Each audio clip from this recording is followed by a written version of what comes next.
to the Edge, and we're here with the Vatican Gate again, and other things, and roads to Rome. And what's the song on the way to San Jose? Tampa Bay? Oh, Santa Fe. There you Santa go. Fe. On the way to Rome and past.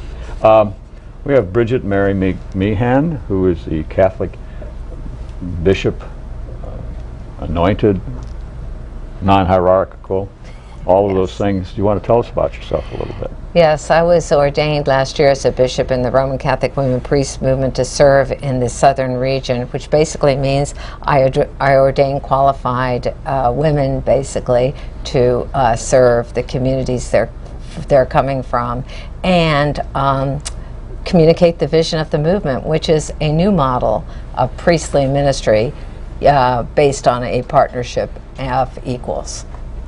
So that's the whole concept of our movement, is to transform the hierarchical model of priestly ministry into a discipleship of equals, which we believe resembles more the model that Jesus gave in the Gospels.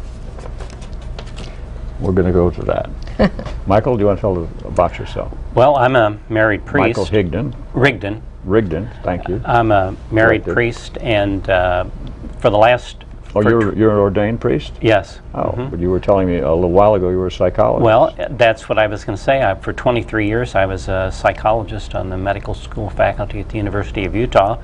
My wife and I retired here to Venice, and for all those years, I didn't do anything about my ministry. I left to get married back in 1973. You'd been to the seminary? I went to the seminary. I went to Rome to study, in fact, and got a degree there, and came back and got married. And so then I had to find another career, so I found psychology. I did that, was on the medical school faculty. Then I came here and... Medical school? Pardon? Where? University of Utah, Salt Lake City. Mm-hmm. And so then we retired to Florida. And you only brought one wife? One wife, that was plenty. And sorry about that. Oh, you mean from Utah? I see. Yes, of course. Well, yeah, I thought you were a psychologist. I always forget that there were Mormons there. I didn't really. Yeah, I did. I can't get that into my head. So you came from Utah and you had See, I'm not a wife. non-Mormon. I'm just who I am. Yes, who you are. Yeah. Okay. So we ran into Bridget Mary in her little community, and she invited me to preside with her at one of her little home churches, and we also invited her over to celebrate a home mass in our home for a neighbor of ours who had cancer.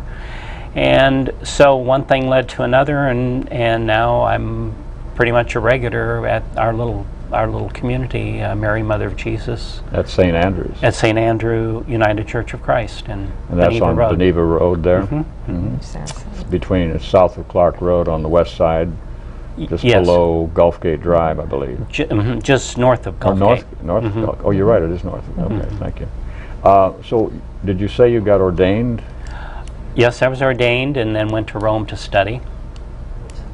I was ordained in 1971. So you went out of the seminary, got ordained, and then you left the church? I left the priesthood. You left the priesthood? You didn't tell us that part. Well, I always say that was one thing they forgot to tell me about, this thing about marriage. So no, actually, obviously that's not true. What happened to me, I would say, is that I was the oldest of 12 children. I grew up, I went to the seminary when I was 14, and I was ordained, I think, I was 27, I think. But I wasn't psychologically 27. And so how old were you at that? Oh, probably 18, 20. So I went over to Rome. It was the first time that I had really been on my own. I had a motor scooter. I went where I wanted to go. I went to school, but I was on my own for the first time in my life. I kind of liked it.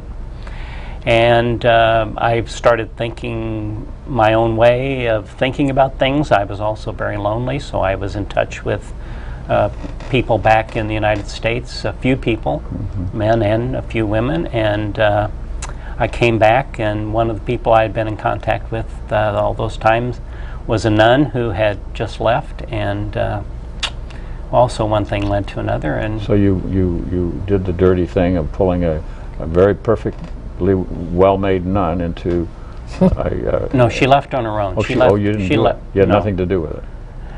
Well, I think no, I really didn't. No, that's another story. I can tell you. It's very. But you knew it's her while she was a nun? I knew her while she was a nun. And before? Not prior to her becoming a nun? No, no, So she'd you been a nun. got to know her? No, but she left on her own, and she'll tell you that too. It wasn't to get married to me, and I decided to leave. That whether I married Imogene or not, it was Her name just, is Imogene. her name is Imogene, and whether I married her or not, I was probably going to get married to somebody. And So now my that brothers and sisters so always. who ordained you? It was a bishop in Chicago, but I don't remember his name. I was in an order. I've been sent an order. It didn't leave enough of a mark to even remember the bishop that ordained you. Well, I ran into him one other time. It was when I got off the plane in, believe it or not, at the airport in Rome when I landed to study in Rome, and I was dressed pretty much like this.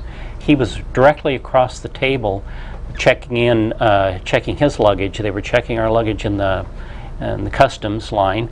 And I said, "Oh, Bishop," I said, "I'm Michael Rigdon. You ordained me 3 months ago at the seminary."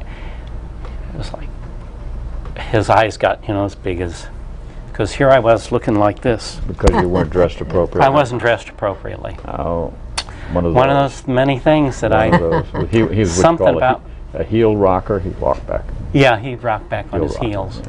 yeah. Well, we're going to get to. Good. I mean, what's interesting about your situation does lead into this discussion. You felt the need to remain in the unquote priesthood, and now we have Bridget Mary here, who is a bishop ordained and who's leading a group here locally, and you've been part of that. There's a couple of things in your blog I read. There is a circle of clerical sex at stake, and it was what I read from that, and you suggested that is largely why the scandal in the church that's boiling hot and heavy right now is what it is, that they're compromised by their behavior, from the bishops through the priests through various others. Actually, that was Richard Sipes' article, and he's a psychologist who's done a lot of research on seminaries, and he said about half, I believe, in that article were really celibate practicing. So it was difficult for people who are not living the celibacy that they had professed to supervise the pedophiles who are acting out. He put that as one of the reasons that this got so out of hand psychosexually.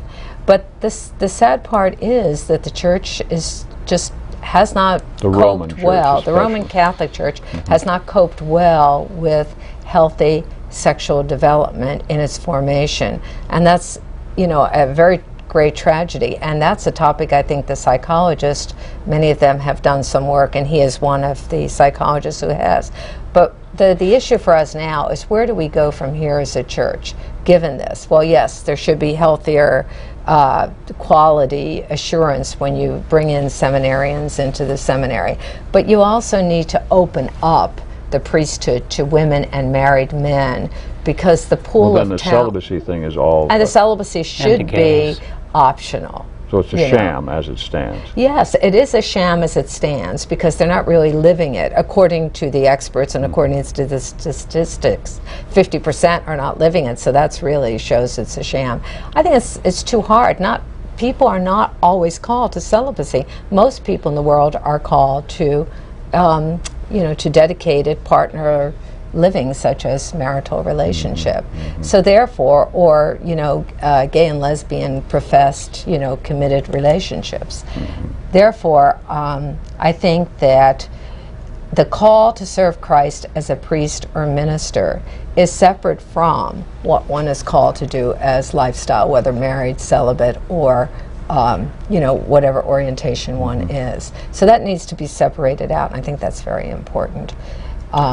So right now we're trying to create a community all over the country, Roman Catholic women priests are, that's inclusive, where everyone is welcome. No sexual orientation turned away.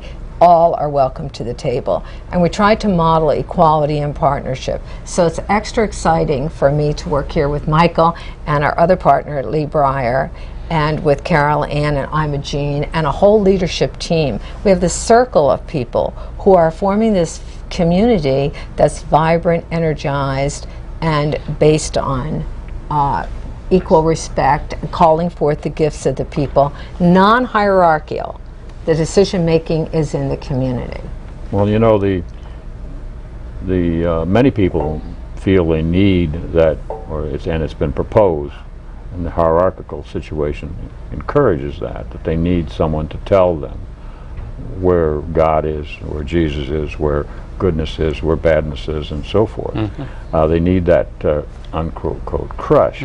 But then it becomes a social affair that they attend, if they're serious at all in the traditions of the past. Michael, we had a conversation pre-show here about something that happened. The current bishop in Epiphany Church has done something.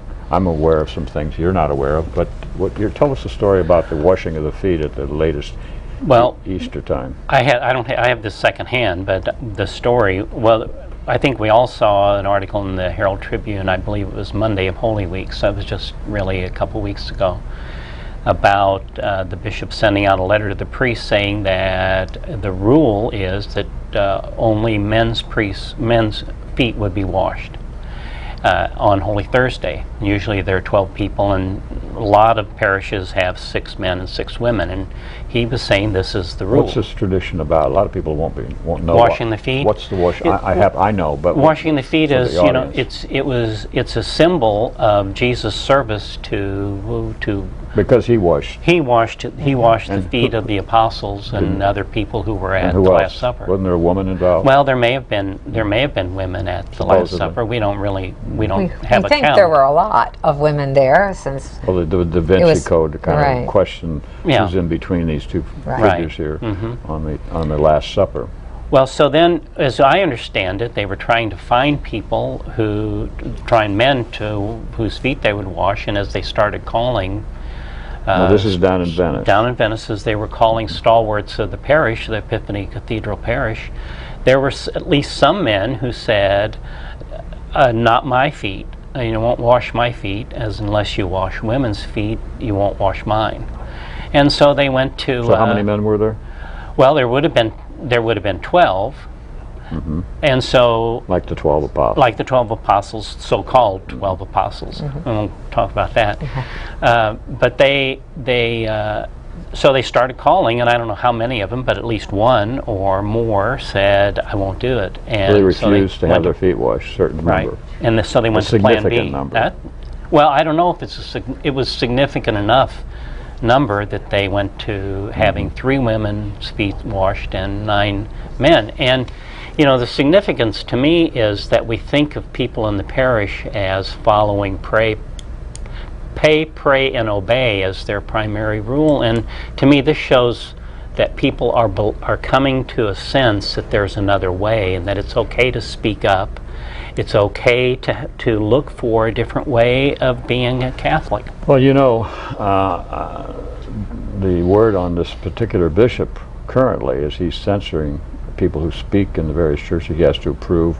Anyone who is pro-choice is denied the right to speak in the various Catholic churches in the Venice Diocese, which includes Sarasota, and he's denied the participation of women in much of the liturgy that the church has, which is somewhat interesting to people, but many people don't really care in the audience generally. But they are interested, I think, in the massive nature of the problems that the church is showing.